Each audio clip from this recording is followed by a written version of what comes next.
どうも皆さんこんにちは、アラカンタです。寄付や国際支援の動画を出すと必ずと言っていいほどコメント欄に出てくる名前があります。アグネスちゃんさんです。ユニセフ募金を中抜きしているのではないか。豪邸に住んでいる人が貧困解決への寄付を呼びかけるのはおかしい。こうしたコメントは私の動画にも何度も届きます。では実際にアグネスちゃんさん個人による中抜きはあるのか。仮に中抜きが事実ではないとしても、なぜこれほど多くの人が違和感を持つのか。今回はアグネスちゃんさん個人を擁護するためでも批判するためでもありません。寄付をめぐる不信感とセレブリティが国際支援を語ることの功罪について考えます。ぜひ最後までご覧ください。まずはなぜ寄付の話になると彼女の名前が頻繁に登場するのか、その背景から整理してみます。アグネスちゃんさんは1998年から日本ユニセフ協会大使、2016年からユニセフアジア親善大使として長年活動し、テレビなどで募金を呼びかけてきました。その活動に対してネット上では一部から寄付金が中抜きされているのではないかといった声が上がることがあります。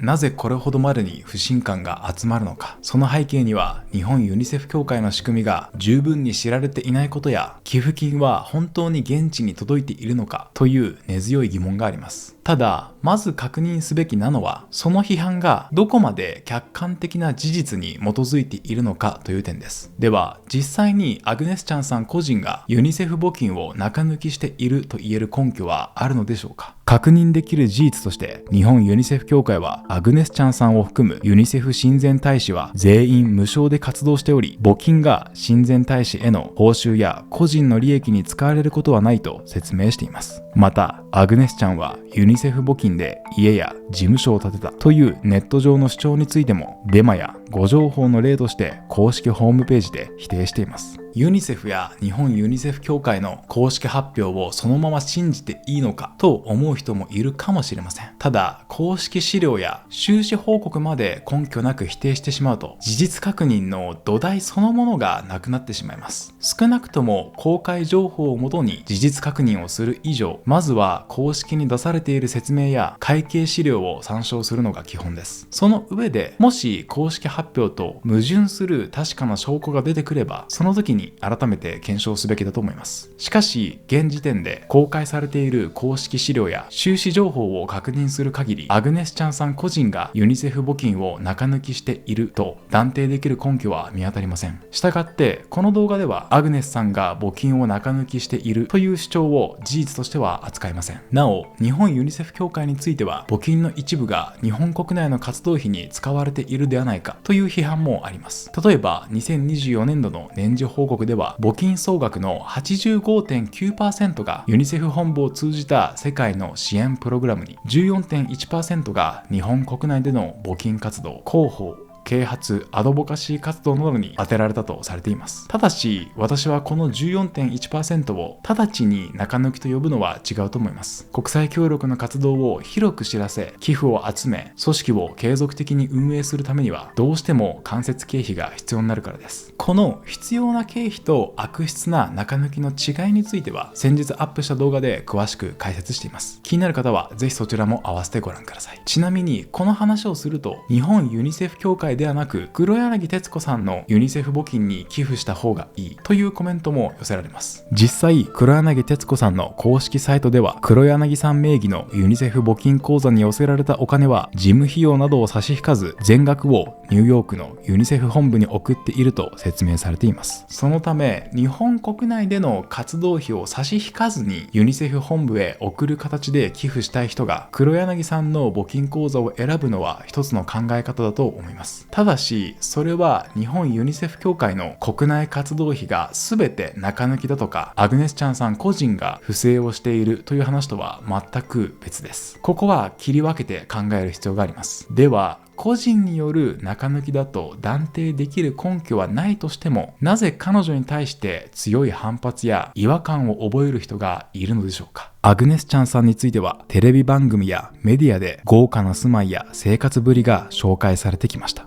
例えば2024年にテレビ朝日系の番組で紹介されたアメリカ・カリフォルニアの自宅については、門から自宅まで歩いて5分かかるほど広い敷地やゴルフ場を備えた住環境として報じられています。もちろんこうした報道だけを見て彼女の人生や活動全体を評価することはできません。私自身はアグネス・チャンさんが自分自身の芸能活動や執筆活動で得た収入でどのような生活を送ろうと、それ自体が悪いことだとは思いません。ただ非常に豊かな暮らしをしているように見える著名人から世界の貧困を解決するための寄付を呼びかけられた時に違和感があるという感情が生まれること自体は理解できます。日々の生活費を切り詰めながら暮らしている人からすれば、どうしても感情的な摩擦が生じてしまうのは避けられないことだからです。ここからはアグネス・チャンさん個人の話を超えて、国際支援の業界でもたびたび議論されているセレブリティが貧困支援を呼びかけることの功罪について考えていきます。その前にお知らせをさせてください。私、原寛太は世界を無視しない大人になるためにという本を自費出版しています。私自身がアフリカでの活動を始めた原点について書いた一冊です。興味のある方はぜひ動画下のショップからお買い求めください。一冊700円です。また全国各地で講演会も行っています。国際協力や社会貢献、戦争と平和などをテーマに原寛太の講演会の開催にご関心のある企業や教育機関の皆様、少しでも興味がございましたら概要欄のリンクからお気軽にお問い合わせください。非常に豊かな暮らしをしているように見える有名人が世界の貧困解決を呼びかけることへの違和感は日本特有のものではありません。世界的に見ても経済的に恵まれた立場にある有名人が貧困や飢餓を語ることへの批判は昔から存在しています。1984年にエチオピアの飢餓を救うために作られたバンドエイドの Do They Know It's Christmas やアメリカの We Are the World は有名です。こうした取り組みでは著名なミュージシャンたちが声を上げることで多くの支援金が集まり、貧困や飢餓への国際的な関心を高めたという歴史的な功績は間違いなくあります。しかしその一方で近年ではこうした表現が結果としてアフリカの人々は無力で外部から救われるのを待つだけの存在だというイメージを強化してきたのではないかという批判があります。実際にバンドエイドの40周年プロジェクトに対してもエド・シーランは2014年版に参加した際の自身の歌声について40周年版での使用にあたって事前に承認を求められていなかったとして不満を示し、合わせてアフリカ支援の語り方への違和感にも言及しました。またガーナ系英国人アーティストのヒューゼ ODG などからもアフリカの尊厳や主体性を損なうステレオタイプを強化しているという趣旨の批判が再燃しています。つまり有名人が貧困支援を呼びかけることに対する違和感は単なるひがみとして片付けられるものではなく、国際支援の歴史が抱えてきた構造的なジレンマの一つなんです。ではこの救われるのを待つだけのかわいそうなアフリカというイメージについて現地の人はどう思っているんでしょうか。もちろん現地の人によっても考え方は様々ではありますが、私がウガンダで一緒に活動している現地のパートナーにベナードという男性がいます。彼は以前私にこう語ってくれました。先進国の人たちはアフリカの貧しい人たちをかわいそうで無力な存在だというイメージで見ている。でもそんなことは決してない。私たちは私たちで幸せにエネルギッシュに暮らしている。そのことを伝えたいんだ。